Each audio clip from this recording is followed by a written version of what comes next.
World, of course, Stephen A is not in the building. And I get it. No, this is not Morris Chestnut, and I get that all the time, too. But damn it, this is First Take.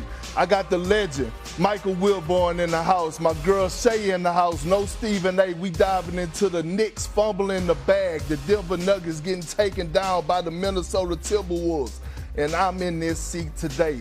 Not Stephen A., but your boy Big Perk. First Take in the house. Holla at your boy! Woo! The Knicks lead 91-79 as we start the fourth quarter. They have been nearly unbeatable when they have a lead heading into the fourth. CJ McCollum in his villain arc puts Atlanta up. Brunson to tie the game, and he does! Ice cold. Hawks looking to run. Johnson slams it home. Atlanta has its largest lead. You got to play better with the lead. That's twice in the fourth quarter now we've done that. Atlanta comes all the way back and ties the series. Can we call it a good Tuesday here in New York? I don't know.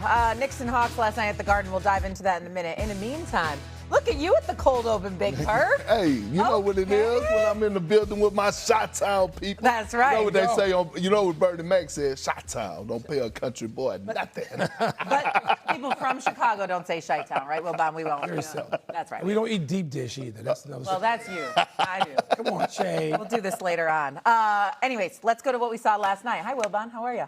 Good. I'm happy to be with you guys with the A-team over here. Stephen A. just bailed because I was coming. He just said, "No, it's a Knicks. I don't even need him." He emotionally, you know, he needs a day off. Emotionally. Needs a hug. Today was one of those days. Okay, to the VO here. Knicks and Hawks at the Garden last night.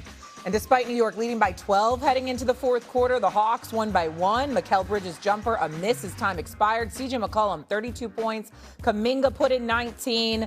Now the series tied up at a game apiece as it shifts to Atlanta. Here's CJ McCollum on the idea of him playing the villain role at MSG. I am no villain. I'm a nice guy with 2 kids and a wife. I think it's admiration. Great, passionate fans in a really hostile environment. It's fun. It's basketball. It's the playoffs. And if anything, I think it's a sign of respect. Obviously, I can control what I can control. And so poor decision making on my part. And a couple of possessions, they played great defense, knocked the ball in my hands. We just had to we got to play better with the lead. That's twice in the fourth quarter now that we've done that. We got to play better in the fourth quarter. I don't know necessarily you, Brunson. We, as in the whole Knicks. Anyways, last night, did the Knicks give one away or did the Hawks steal one at the Garden? What do you think, Perk? Oh, the Hawks stole that one. They went and got that one. They earned every bit of that win, and it started with CJ McCollum, right? And it started with his veteran leadership and his poise. And what he done was he set the tone from the jump game 1, and he carried on to game 2.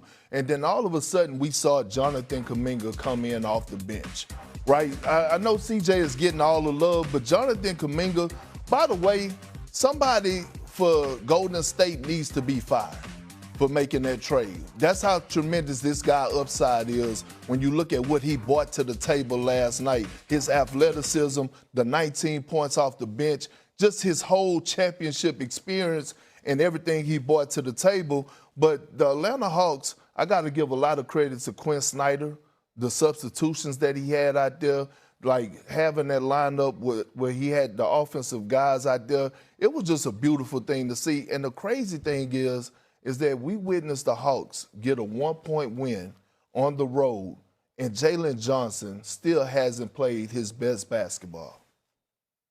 But CJ, I want to go back to the CJ point of it all. I mean, he was the star of that last night because he's got a neophyte playoff team with guys still figuring it out, other than Kuminga.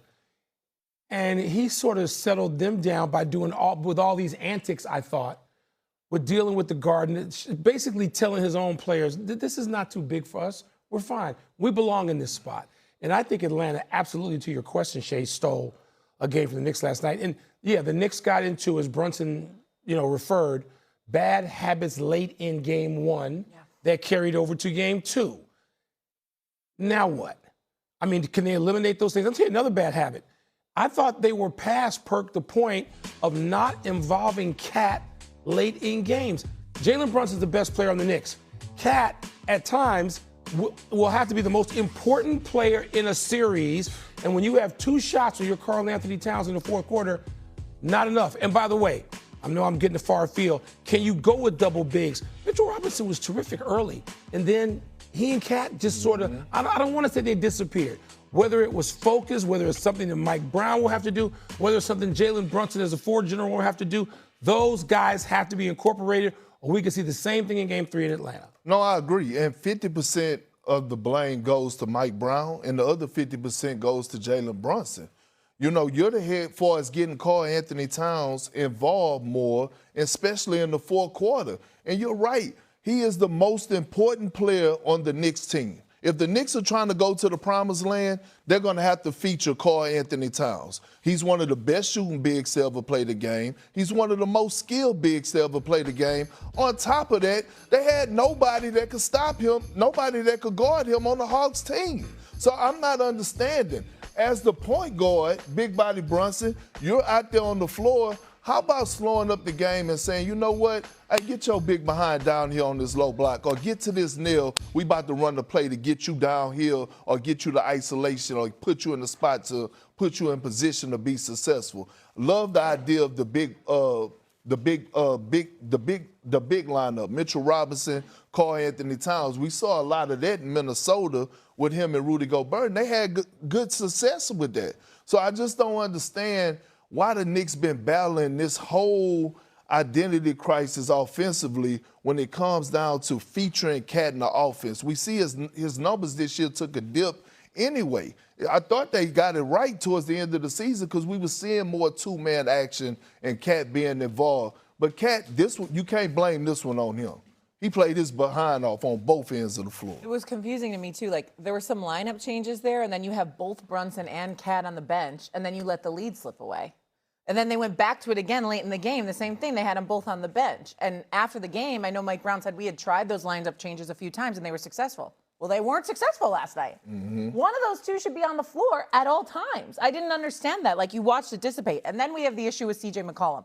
They had no answer for CJ McCollum last night. He had 32 points. And so here was CJ. And if he was maybe seeking out Jalen Brunson on the offensive side, listen to CJ. It was like you were maybe intentionally, maybe not looking to get that matchup against Jalen. I know you said it's not about beating him, but did you like what you had in those one-on-one scenarios when you were able to get to the rim? What you think? Was that what you said? What do you think? Yeah. Yeah.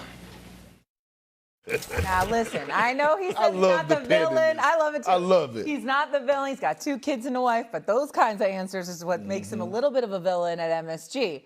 Bigger issue for the Knicks last night. Was it the Knicks offense or the defense and the problems that CJ McCollum posed? What do you think, Wilbon? Well, offensively, they had their lowest fourth quarter output of the season, 15 points. So something offensively is going on. And so what do they do? I can't wait to hear Perk's answer on this. What do you do against CJ in game 2, knowing that they're sort of hunting Jalen? I mean, how much help are you going to give? Are you going to change anything up in a major way, Perk, for game 3? So here's the problem. The problem is their defense. The problem is that they can't guard senior citizens at an old folks' home at recess. That's the problem, and especially Jalen Brunson. Think about all the superstars right now at that position that are still playing in the postseason. Anthony Edwards, two-way player. Jaylen Brown, two-way player. Cade Cunningham, two-way player. SGA, two-way player.